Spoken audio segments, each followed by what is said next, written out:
So you can see the impact the day that I made the feed optimizations. Huh? Dude, today we're going to talk about Google Ads, man. So just want to say, really pumped to have an interview with you specifically. You have changed my opinion a lot about Google Ads, especially what to do. So I owe a lot of that to you. So thank you. But man, I kind of want to jam on like what's working today for Google. Having seen you scale one of our brands from like 20, 30K a month to 150K a month in spend, let's kind of start off there. What do you think is working and where should brands be kicking off thinking about Google advertising? Where brands should start, it's a bit of a hot take, but for me, I highly recommend people in e-commerce, especially, start with their product feed. I have a long-standing theory that you can't optimize what Google doesn't understand.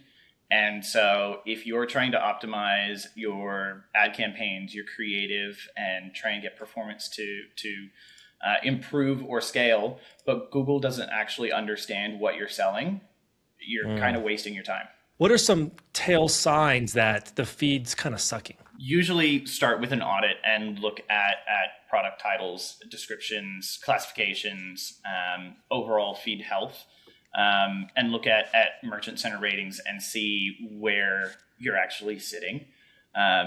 There's so many nuances to actually having a healthy product feed that it is very easy to make mistakes. I've seen, you name it, people leaving HTML in their descriptions, or just not classifying their products at all. And if Google doesn't know what you're selling, it's going to have to take its best guess, and it will guess conservatively, and it's going to be you're not going to win that way.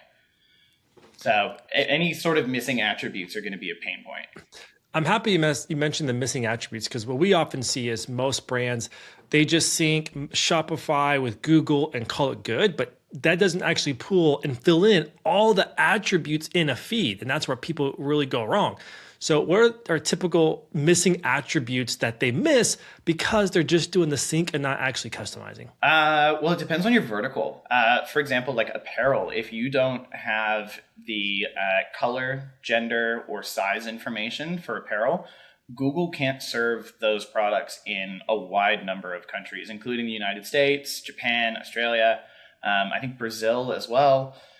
I mean, the more information you can give Google about your product, the better it's going to be able to put it in front of the right people. So whether that be the color information, if we're talking about, the furniture or some sort of decor or something, if we're talking about material, for example, so whether it be a leather jacket or fabric, I mean, it's night and day, the difference that it makes. Whether, I have a client, obviously, that does sporting good equipment, and the equipment that they do come in multiple different cuts, whether that be, fingerless or hybrid or what have you.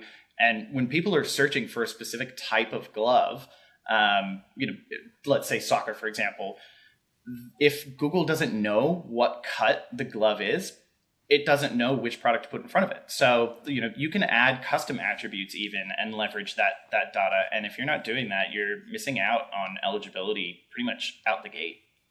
How do you discover those nuanced permutations? Like you mentioned cut, you and I also know sometimes people search for specific types of fabrics, specific types of stitching, sometimes depending on the niche. So like, how do you discover that this particular product or this niche, there are those nuances and people do care about like those fine details?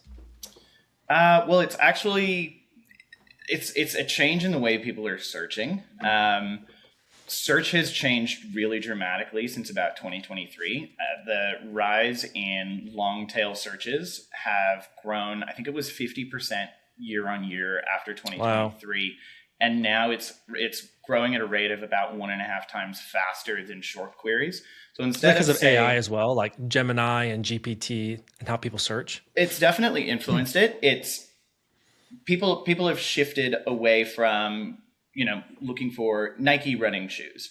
Instead, what they're going to search for is the best running shoes for a beginner with high arches and blah, blah, blah, blah, blah. And so all of those attributes, they're putting in their needs essentially into the query.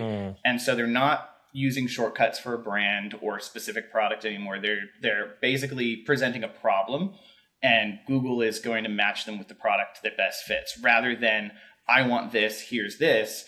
It's more subjective almost. And those long tail queries have made such a difference in the way people are searching. So the more Google understands about your product, all of those different attributes, does it have high arches? Does it come in a wide versus a narrow?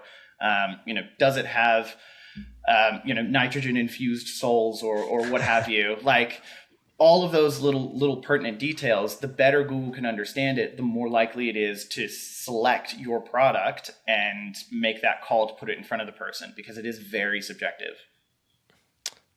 So one thing that's frustrating inside the Google dashboard is you can see search terms for a lot of campaigns, but sometimes I feel like you don't get to see those big long tail searches. Like, do you have a solution for that, of like how to tailor the campaigns or the feed in this case for those extreme use cases like what you mentioned, like Nike shoes for arch feet, for beginners, things like that? Well, the reason why you don't tend to see those is predominantly because they're unique. Those long tail searches, there's so many variables in them that the likelihood of someone running that same query again is really, really low. I think the current stats say around 15% of the searches that Google sees every day are brand new. So, that have never been searched before. So people are searching in very different ways. And I think the important takeaways would be what attributes or keywords are being pulled out of those searches. So broad match will actually show you, what the key was that in that long tail was the decider to put your product in front of them. So, if it's high arches, if it's white leather, if it's, whatever that may be, that will show up in your search term report, but you won't see the I'm looking for blah, blah, blah, blah, blah. And I think that's probably for the best, because otherwise you'd get a lot of noise. So you were at Google HQ pretty recently. I was. Did they drop it all if Gemini ads are coming? They did not mention anything about ads in Gemini. Dang it. I would be surprised because of the backlash that's happened with OpenAI. I'd be really, really surprised if they make that play. I don't know if you saw I think it was Claude ran a Super Bowl ad about that. Yes, they did. And it was very well received. So yeah, dude, $60 CPMs is nuts. Yeah, I just don't see the ads in ChatGPT going well for them. Well, the thing about GPTs, they're so desperate for cash right now, they have to do it. Whereas Gemini, they're sitting good, man. They're like on 150 billion in cash. So like they're pretty good. Yeah, and they already have a captive user base being part of the Google ecosystem. I actually think, so this isn't the point of this conversation, but I think Google's going to win it all. I really do. Like, I think the Gemini product is so far superior over everybody else. But not only that, is I find it more useful. So I think if and when, and I think they will eventually, Google starts putting ads in Gemini, I think it's going to be game over, because they already have the ad ecosystem that nobody else has. Like, no one has the ecosystem like them that's that good. So it's very easy for them to experiment with it. But that's a little tangent. I think they're going to win the whole AI game. I think if they do go down that route, they're going to do it in a quite tasteful way. I think it wouldn't be a, between messages, kind of like the Claude ad where it was like, hey, do you want to apply for a loan, in between responses? It would be, you can run an ad that will boost your likelihood of being served as a relevant answer, but only if it is a relevant answer, not just or a suggested link or backlink or something. Right. Kind of like how it's a sponsored post these days. It's a disclosure that, hey, this was paid to be here, but also it is the right answer for what you're looking for. I agree. I'm looking forward to that day, because I think it's just going to, I actually think if they do that, I've been thinking about this ever since you went to HQ, because I want to ask you if they talked about releasing it. I think if they do that, I actually think it'll bring back the heyday of Google advertising, because Google was like the number one, and then Meta came about. And that's kind of like Google's been like number two, I feel like, except for YouTube. But I think if they do that, I think it could be the reemergence of like Google as the predominant advertising player in the space. don't know if you have a take on that, but that's like a weird, spicy take I have about them. I think it's early days still. Yes. I know that I think it's Gemini off the top of my head. I could be wrong. I'd have to double check, but I'm pretty sure Apple has just signed an agreement with Google to leverage Gemini to power Siri, because Apple has struggled. Siri sucks. It does, and Apple Intelligence is not far off it. It's been a misfire for sure. And I'm pretty sure I read an article recently that said that Apple have signed an agreement with Google to use Gemini to power the next generation of Siri, which, that's a big get for them. Not too long ago in the United States, Google was being sued because they had an exclusive deal with Apple. When they open up Safari, it's always Google as the search engine, for example. And then here they are. Anyways, I want to bring up another topic because I was in a conference. I was speaking at an event 2 weeks ago called the DDC Growth Summit. And there was someone there talking about Google demand and also YouTube. And so I actually just want to talk about that for a minute because I feel like so few people are still using that campaign type. But like, what's some performance you're seeing right now using that campaign type? Demand gen. I mean, I've seen some pretty exceptional results. Right now, I've been advocating demand gen for pretty much my entire portfolio.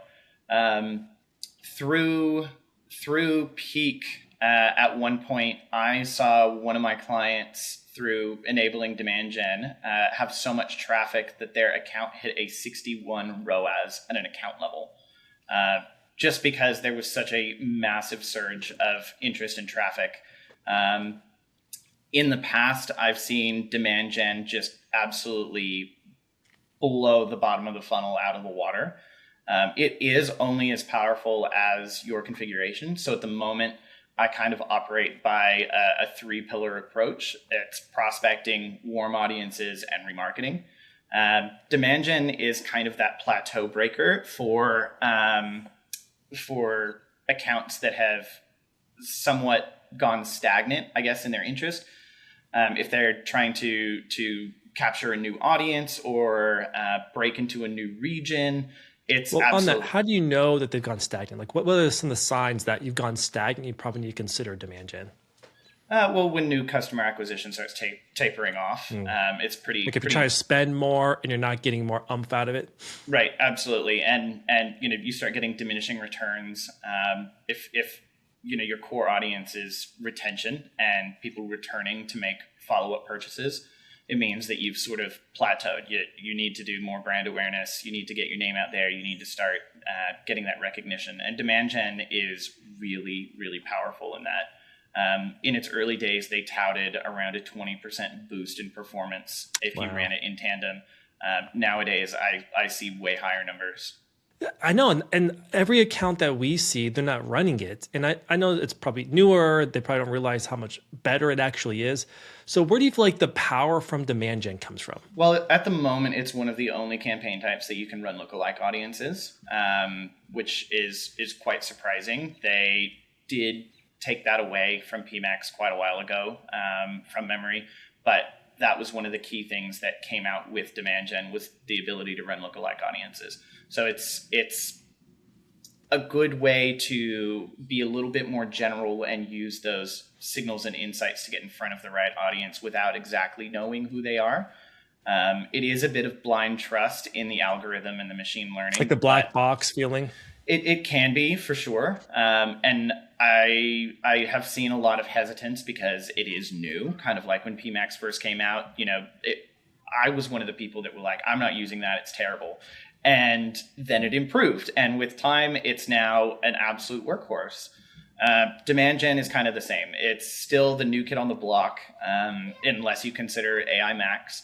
But demand gen, it is a bit of a black box in that it's harder to measure the impact one-to-one, I guess, because it doesn't necessarily drive conversions against its own campaign. What it does is it influences the bottom of the funnel. So if you look at the campaign itself and look at ROAS or conversion value, it's usually going to be pretty low, or dragging your account average down. But if you exclude that as its own budget and its own figures and track when you've enabled demand gen to now, you can actually almost always see that upward trend. And I've had situations where a client wanted to really test if that were the case, and I disabled demand gen to show, and you watch performance go right back down. So, it's a little bit of cloak and dagger in a way, but it definitely works. So on demand gen, because demand gen uses all of Google properties, right, to serve ads to create demand, correct? That's essentially what it's there for. It uses the vast majority. You can get selective about your properties, but it's most powerful in the video space. I was going to ask about that because it's meant to create demand and they use all properties, but you have some choices with it. So where do you think is the Pareto principle? 20% to focus to get 80% of results in the creative, it seems like. So what is working on the creative side for demand gen? It depends on the objective. So if you're trying to tell brand story and do a bit of prospecting and get your brand out there and tell that story to new customers, you're going to want a bit more polish. You can go the UGC route. If you're trying to get people interested in a product, then it's going to be your product level polished features. And you can absolutely link product feeds to demand gen if that's your objective. If it's about pushing a new line. Otherwise, remarketing, you want to tailor your creative to a returning audience and make sure that the visual and the copy are speaking to people that are already purchasers. There's a bit of a balancing act in how you play creative. I just had this conversation with a rep at Google about an hour ago, actually, talking about the different creative for one of our clients. And curious, what are they pitching right now for demand gen? Like what creative types are they recommending? It's objective based. So one of our clients that is doing really, really well, we're talking about expanding her demand gen, and we were looking at the different creative types because she is very well known for her user generated content. So I'm trying to get her to have a bit more polish and tell that brand story. And we did just get a bunch of assets over that will satisfy that criteria. So in branching out from just doing remarketing, we're going to be able to use that in prospecting now. Are you finding any kind of video frameworks that work well? Like, I mean, like actually like the messaging, how they talk about the product. Because I know obviously shopping's one, very different. It's not video, it's just image, title. But then video is quite different because like on YouTube, you have long form video, then you also have short. So is there like a framework within the video that you're seeing work well? The latest statistics that came out from YouTube Brandcast show that the highest ROI for video are videos that are either 6 seconds or less, or over 60 seconds, which to me was super counterintuitive. It's so big. That's such a big gap. Yeah, I would have thought it would have been your 15 to 30 second videos that are prime. But believe it or not, the highest ROI are your really quick consumables or your long storytellers. So those are the ones that I try and steer toward. The most important thing, I think, with demand gen as far as format or structure goes is to make sure that you're appealing to all aspect ratios. Demand gen is really, really, really intelligent. And if you don't have a format for portrait, landscape, square, you're just not going to see success. And I know scaling on Google, specifically demand gen, is very different than other platforms. So I've seen you scale brands on Google. So how do you scale? Is there a framework that you go through to scale? Because on Meta, it's very easy, increase budget, Chad, off to the races. Google, it's a bit slower and you have like more strategy to it. So I'd love to kind of hear about your scaling strategies. You can talk about demand gen, but just an account as a whole. Let me have a think on that one, because I think it is very, very nuanced, and depending on where an account is currently sitting. I wasn't quite sure of the format for this, so I have like a whole deck that I put together. Well, let's go. Essentially, one of the biggest mistakes that I see e-commerce brands make when they're trying to optimize and scale is, they start with either account structure or bidding or creative. And while all of those are really important, they're usually starting in the wrong place. What I said before, that you can't optimize what Google doesn't understand. Brands know their products really deeply. They know their ideal customer, they know their nuances, but Google only knows what you tell it. And scaling and performance break down when those things don't align. The disconnect between what a brand knows and what Google understands is one of the biggest pain points I see. And in today's Google ad space, you're no longer telling Google who to show your ads to. You're helping it understand why someone is searching and why that product is the best match. And that's like a massive shift in how Google Ads sort of operates. I've seen so many brands unintentionally sabotage themselves with bad data and think that it must be a campaign problem. So mainly it's about consumer confidence right now, and why online shoppers require more certainty than ever before. Would you say it's because there's like some call it, we're in a trust recession? People they're more skeptical than ever, so they need more confidence in pulling the trigger. Absolutely. It's definitely about a degree of certainty. Shoppers are more cautious these days. They need more confidence in their purchases than they did before. And with that comes a real healthy level of, as you said, skepticism. Like, for example, there's over 5 trillion searches on Google every year. Like, that is a massive volume of intent, but volume isn't really the challenge. It's the quality of the match. And for e-commerce brands, that's where the money is. It's in those moments of high intent. And in those 5 trillion searches, there's over 1 billion shopping searches every day. Every day. Consumers are not passively browsing. This is active commercial intent. And so making sure that a brand's products are in those billion moments and doing so effectively is the main point. So right now, consumers are saying about 67% of consumers are saying that making the right purchase and being confident about that decision requires more effort than it used to. They feel like the shopping journey is harder. They're scrutinizing their choices because the consequences of a bad purchase feel a lot higher right now. And a lot of that comes down to inflation, the cost of living. 99% of respondents said that they're worried about the cost of living right now, which, when money's tight, shoppers need assurance. And that assurance comes from the clarity of your product data and how confident shoppers feel about it. So, and is that things like, having reviews in there, having exactly clear pricing, clear shipping, things like that? Absolutely. And, in addition to that, people want to find out more information just in general. At the moment, shoppers are using Google and YouTube like crazy to cross-check information and validate, whether or not that product is the right fit for them. It's 4.8 times higher than the next platform. And if people are on Google and YouTube looking for a product already, they're already 1.6 times more likely to actually make that purchase. So it's really an ultimate validation tool, and it's incredibly important to show up when people want to validate your product. Curiosity is a massive opportunity right now, but it requires really solid information.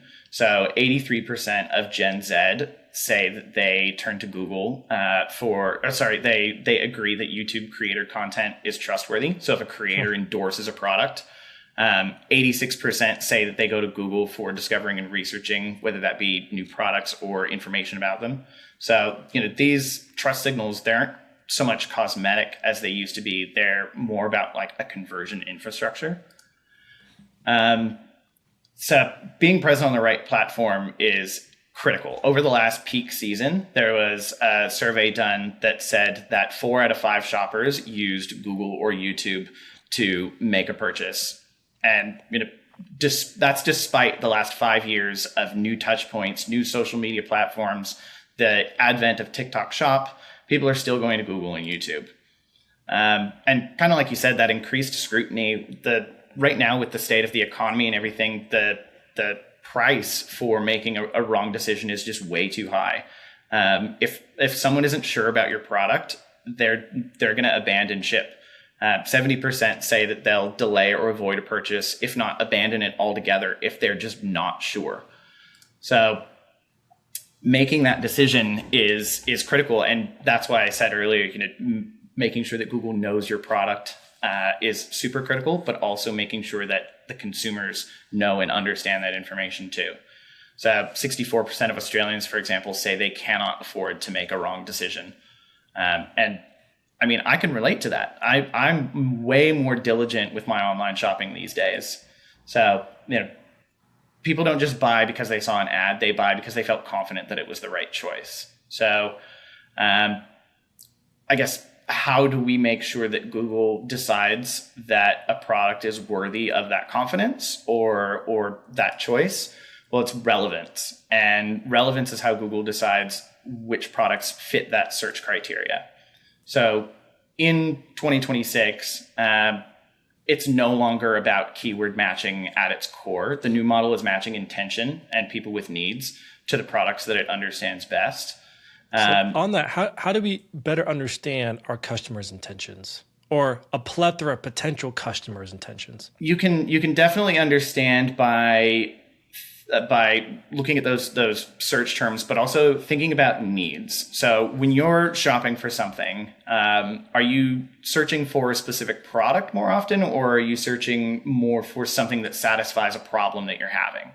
And that's more the main shift these days, is people aren't searching to buy. It's kind of like the window shopping equivalent of online shopping now. People are searching more for something that satisfies a problem rather than a specific product. More than ever, people are expecting Google to do that heavy lifting for them. So 80% of surveyed users say that they expect to see more efficiency when they're searching for products or information. And by efficiency, that means being given the right solution or the right product earlier. The average number of needs someone is trying to satisfy when they're looking for a product is 4.3. So it's not just new shoes. They're looking for something that's more comfortable, more stylish, more durable. Those are the needs, right? And making sure that you satisfy those is absolutely critical. And consumers really want brands to demonstrate that they know that.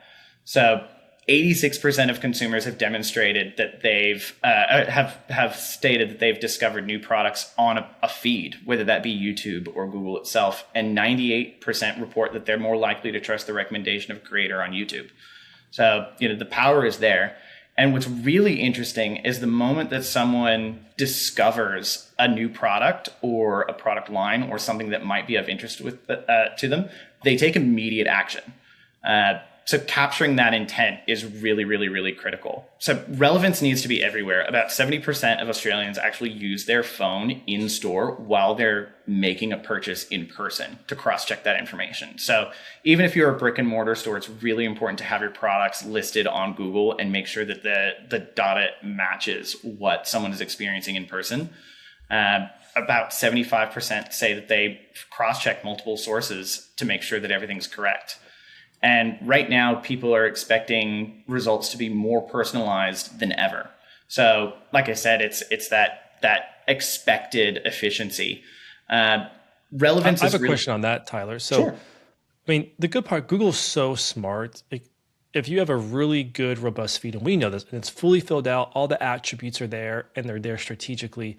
Google's really good at placing the product to help you with like the intent. But the question I have is, like, in that example, for example, best mobile phones and let's say in mobile phones for running, cases for phones, things like that.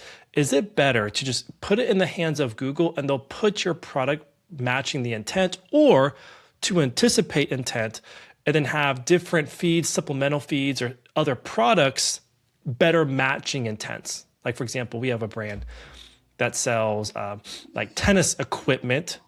And you can sell, it can be for men's, for women's, for pickleball, for tennis. I'm curious to hear your thoughts on that. I wouldn't necessarily do multiple feeds. Supplemental feeds are absolutely mission critical. Like we talked about, so many brands just plug Shopify straight into Merchant Center, call it a day. Using a supplemental feed through something like Data Feed Watch or another third-party service to supplement that data, to tell it that these are men's shoes, that this is cross-listed under tennis and pickleball. Those little amendments are so critical to how Google decides what's going to be the best fit for you. As I said, it's trying to tailor the results to the person. So, like with phone cases, for example, if I look up phone cases right now versus you looking up phone cases, we're going to get wildly different results. Not only because we're in different regions, but because Google's built a profile around our tastes and we have different tastes. Same thing, we were just talking about footwear. It's going to do the same thing. So it's going to know that I tend to buy, size 11 and a half shoes more often than not. So it's going to prioritize those. It's going to know that I like Nike and Vans and whatnot. So it's going to prioritize those. But if you're, say, a retailer that sells other brands and you're not putting those attributes, that it is a Nike size 11 and a half in tan right up front, it's going to skip over it. Google operates on a degree of certainty, and it's not going to take a gamble on an uncertain match. It's going to prioritize someone and someone's product that it is more certain about the likelihood of a conversion. So what you're saying, what I'm hearing you say is it's better to focus on a fully fleshed out feed and not trying to anticipate every single possible permutation of intent, but then let Google decide that. Yeah. And otherwise it would kind of be a fool's errand to try and anticipate. It seems like an impossible task, like trying to chip every single possible permutation. Absolutely. And there will always be new ones. It would be a never ending task.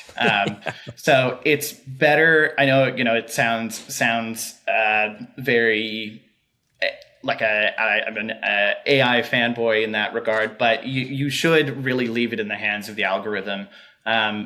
Your task as someone providing the product feed is to make sure that Google understands as much and as clearly as possible. The better you do that, everything downstream will improve as a result. And I kind of touched on this before. Longer queries are growing year on year. And the way people are searching is changing. Brandless queries. People aren't using brand names as often as they used to. They're going a bit more general. Longer queries. People are asking general questions to problems that they have. And a really big change is visual search. Visual search has changed how people are looking for things so much. I, for example, did this while I was overseas. I had a mate who had the most incredible boardies. They were fluorescent pink and they had the Nike logo all over it and everything. I was like, man, where did you get those? He couldn't remember. Google Lens showed me exactly where I could get them. That's really cool. Keyword list. So, like I said, consumers expect brand relevance. And on that, is that why brands should have probably multiple images uploaded for their feed and not just one? Absolutely. And in addition to, the attributes saying that it was neon pink boardies, that it was patterned, that it was Nike brand, having product like lay flat images and having lifestyle images are absolutely critical for the algorithm to really make sure that it can match that product to the search. As I mentioned before, the volume of searches is growing by 1.5 times a year. This is kind of what I was talking about, was that the trend is now the exactly what I want search. And that's gone from, looking up women's running shoes. That's very vague. That's not the search anymore. Now it's how to pick the right women's running shoe for beginners with high arches. That is describing a problem. It's not a product name. It's not a brand name. It's helping solve a problem. And, Google will find the answers to those in the attributes for your products. The other really interesting change is complex search. So as I mentioned, Google is expected now to do the heavy lifting and interpret the product data for the consumer, because they are on average using 5 or more platforms and using 7 touch points in a single journey. Buying and researching has gotten so complicated these days. that the data needs to be robust enough to show up and make sense at every one of those touch points, or you're gonna lose out to a competitor. So do you have any recommendations on that? Because that can seem quite overwhelming. And we do this every single day. So we know like how to format, we know what works best. Are there any guardrails that come to mind to help people with that? Totally. I have a couple of those toward the back, but I can jump there now if you want. I'm getting ahead of you. As I kind of mentioned, like searching beyond words, with the advent of Gemini, Lens, multi-search, we've taken text out of the equation entirely. So if your attributes aren't clean, if you don't have those multiple images, your product images, your lifestyle images, you're going to vanish from these searches because it just doesn't have anything to match against. And the latest figures show that there are 12 billion visual searches a month using Lens, and 1 in 4 of those are commercial, which means it's people finding things that they want to buy. Like my example of like, hey, I like those boardies. Where do I get them? If you're not providing those images, if you're not giving Google all that clear detail, you're going to miss out entirely. That's not necessarily a new thing. Search has evolved, and it's evolved kind of slowly. Since 2021, Lens has been around to be able to do this sort of matching, and it's only gotten more powerful now that we have Gemini. So it's like product data needs to treat this as an urgent strategic update and not necessarily a technical fix, because it is we're constantly marching toward this way of searching, and if you're missing out now, you're going to fall really, really far behind. Does Google do I imagine they will soon, but did they do like augmented reality where you can put that couch in your room, like in Google, like when you're searching, out of curiosity? Have there been talks about that? I know that they've been beta testing it. What they do now offer is a 3D view. I've seen clients use it, again, to use an example of a shoe, where you can 3D rotate the shoe and actually see it from all sides.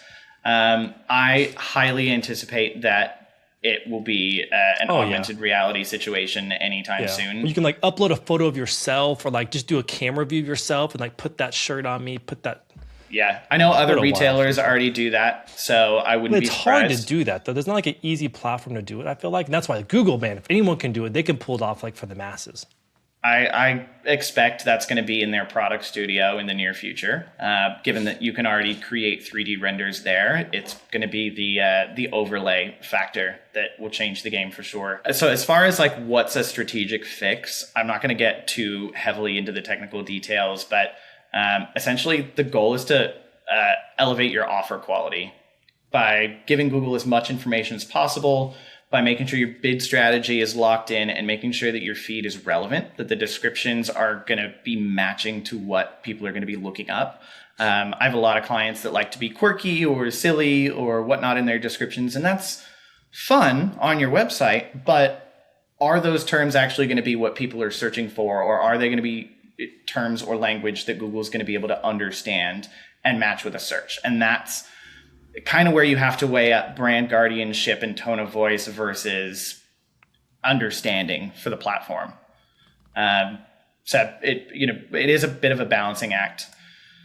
But the moral of the story is that, consumers feel a sense of accomplishment when they feel like they make the right choice. They feel like it fits their needs. They found it easy. It was good value. They got it quickly, and they trust the brand. And that is a recipe for conversions. In saying that, when you don't have that information in there, that's where you hit a level of ambiguity. It's kind of the villain of the story, and unclear information forces Google and shoppers to take a guess, and guessing leads to hesitation and a missed sale, and ambiguity will create internal auction competition. So at a glance, which merchant, left or right, would you be more likely to buy from? I'll answer, but just as a caveat to this, guys, please, from now until the end of time, get rid of white background photos, or like do something else in the staging. Google even gives AI to where you can doctor up your photos, but it's obviously going to be the left one. Absolutely. And, that the left one is more expensive, but you're more likely to buy from the left one because more trustworthy, it's more clear, it feels less risk. Like we said, it feels like less risk buying from that. Absolutely. The left one feels safer. It feels validated. It shows that it's a value because it's on sale. It shows that it was almost $300. It shows that there's free returns, so you have less risk. And that's at a glance. Your eye will immediately go to that one before you've actually consciously processed that information. So the goal is really eliminating hesitation. And that comes again from a confidence gap. So the moment a shopper will hesitate or the information doesn't line up with what they thought or they can't find that core detail, you're going to lose them. Hesitation in e-commerce almost always means an abandoned cart. So when money is tight, everything feels more complex. It reduces confidence. And in a cost of living crisis, that gap is even more amplified. Every purchase feels riskier. So, the more certainty you provide, not only does it help you show up, but it helps you convince the customer. And that's the difference between a sale and, a lost customer. At a glance. The real goal is to move shoppers from uncertainty and doubts and skepticism toward that certainty and have confidence in your product. So as I said a little bit earlier, 72% feel accomplished when they make that important decision. And making that happen is more than just sales. It's about the outcome because there's a bigger payoff in providing that confidence. I as much as anyone else, I can relate to getting a bit of a thrill when I feel like, all right, that was exactly what I needed, like perfect purchase. Okay, what was your most recent thrill of a purchase? Oh, my most recent perfect purchase. Thrill. Maybe those pink shorts. Yeah, it might be my Sonos sound system. Dope. I was pretty stoked. It was something that I'd weighed up whether it was worthwhile or not for a while, and I just bit the bullet, and I was super stoked about it. And funny enough, this is the third time today I've brought it up, which that lends exactly to my next slide. Because when people get excited about a purchase that aligns exactly with their needs, it actually helps with profitable growth and scale. And that kind of ties this all back. So when shoppers are really confident about a purchase, they're 10 times more likely to be satisfied with that purchase. So when they actually have it, they're happy that they did it. They're more likely to spend higher, about 1.4 times. They're 6 times more likely to become a return customer if they're confident that first time. And they're 18 times more likely to recommend that brand to family and friends. Like I said, this is the third time today I've talked about Sonos. So, the proof is in the pudding, really. Making people feel really confident is actually kind of a long-term business or marketing spend investment. So at a high level, what Google looks for in a good shopping ad, talked about it before, high quality images, making sure that you have multiple, including product and lifestyle, titles, making sure your titles are optimized. You have 150 characters, use them all, making sure your pricing is accurate, and providing a rich description. It's really often overlooked how important that description is. Incomplete attributes or failure to mention something immediately shrink your eligibility in an ad auction. So, I've got a couple technical slides that I'll leave in here, but I'll just talk right through them. Like I said, use 150 characters in your product titles. It might only show the first 70, but it will still count. It will still teach Google more about what your product is. Don't be afraid to use those. Title matters so much. Product type, this is one of the ones that I see. Thank you. That was like such my pet peeve, dude. Freaking fill out the product type. There are so many ways to simplify this process. Google published their whole taxonomy. It is a big list. If you don't want to find and search through that for all your products, I don't either.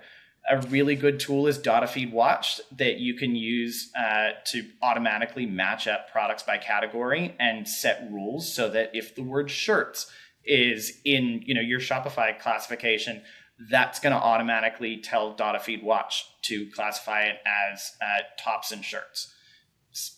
Really easy to do, but my God, does it make a difference? Because if you're miscategorized, there's no amount of bid strategy or optimization that's going to get you out of that. If Google thinks you're selling pants and you're actually selling shoes, you're not going to succeed.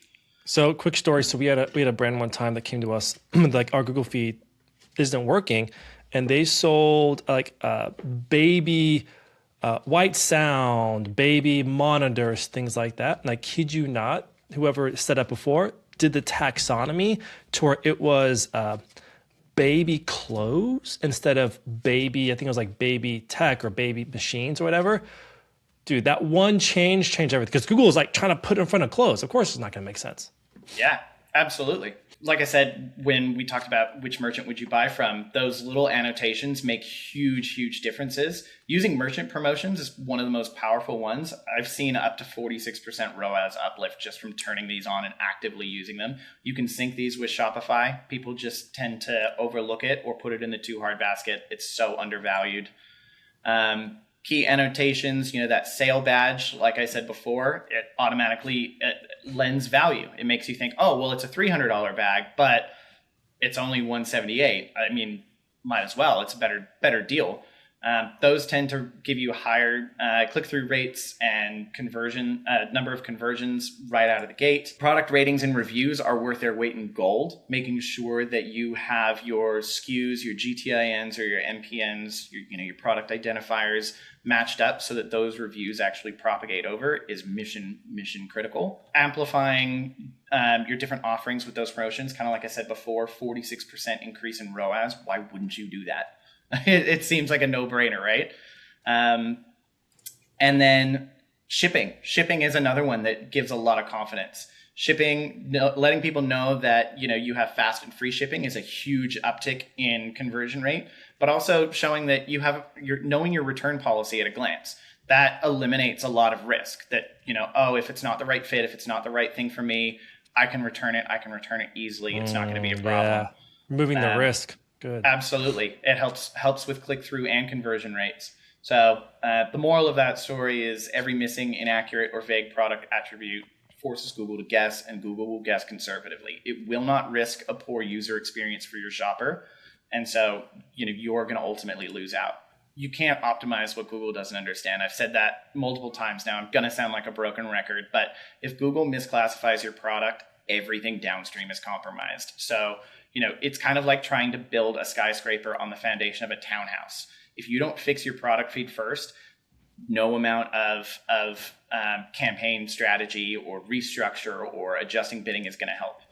So with better product understanding comes better signals. It doesn't just improve click-through rate, it improves auction confidence. Signals aren't just audience signals either. They're also product signals. Those structured attributes, they train the model faster. You'll get out of learning phases quicker. Your cleaner feeds will reduce that friction. Understanding improves eligibility long before it starts improving performance. And better signals mean a smarter PMAX shopping and search. It's not just limited to shopping. PMAX isn't magic, it's aggregation. It pulls from search, YouTube, pulls from everywhere. So if your product data is vague, every channel is going to inherit that vagueness, and it's going to affect every campaign type. So PMAX will scale what it trusts, and that trust comes from structured clarity, and scale is a confidence decision that's made by that model. So when people say PMAX doesn't work, what they usually don't realize they're saying is Google didn't understand my product well enough to scale it. Dude, you nailed it. That's exactly right. I mean, it really boils down that much. PMAX is probability driven. So it prioritizes products with stronger engagement, higher conversion probability, clearer classifications. If you lack those things, eligibility is going to shrink straight away. Query matching is going to weaken. Creative combinations, they're going to suffer. Automation doesn't make it any better. It doesn't create understanding, it amplifies it. So if you're putting bad or minimal information in, it's just going to get amplified. And that similar applies to AI Max and demand gen. For demand gen, for example, product imagery and metadata, they inform the creative assembly. So audience expansion will rely on that behavioral modeling, and weak product signals will mean weak prospecting quality. And I often see on the demand gen, people just throw like random crappy assets, like without much thought of like, would this video actually convert someone who doesn't know who I am? Of course not. Like, you got to still have some creative strategy with it. Exactly. And making sure that, like I said, it's objective oriented. That's more important than anything. So, when performance plateaus like this, it's often not a budget issue. It's not PMAX doesn't work for me. It's you've hit an interpretation ceiling. Google just doesn't understand your product well enough. That's good. So, interpretation ceiling. I like that. Yeah. And you haven't hit a revenue ceiling, you hit an interpretation ceiling. Yep, absolutely. So this last section is really showing what can happen when you make those changes, when you remove ambiguity. That's where a lot of change starts to happen and you open up the potential for what Google can actually do. So the changes there, they make a big impact on the front end and back end. I won't get into the technical bits. It's kind of a recap of what I said before, but the back end is telling Google, the front end is for the user, and you need to make sure that you're balancing both. You can't just fix everything that Google understands, but then neglect what the user is going to see, because you're still going to have that confidence issue. It's really important to make sure that you balance both to have that competitive edge. But a healthy product feed will give you much more budget efficiency. It'll build consumer trust, boost competitiveness. Key health signals, they drive traffic at lower CPCs. They increase click-through rates. It's just all around just kind of a really no-brainer in making these decisions. And to show that, this is one of our clients. And this is an example of what I did for one of our apparel clients. I went in and did some feed optimization when I took on the account, and that's where that green line is. That's the date of optimization. This is the brand I'm thinking of too, yeah? Yes, it is. The scale one? Oh, man. Yes. You crushed that one. You're crushing that one. So you can see the impact the day that I made the feed optimizations. Comparing 2 weeks prior to 2 weeks after, obviously I had to cut the later half of the graph because we hit Black Friday. So I cut it before Black Friday, but you can see the pre-surge. Just making those changes, ROAS went up 13.5% across the whole account. Product click share went up almost 200%. That's amazing. That's Conversions went up 36%. CPA went down. Conversion rate went up, and average order value went up. And it's actually really interesting what that means. We stopped Google guessing. Essentially, we gave it much more information about her products. We broke through that interpretation ceiling.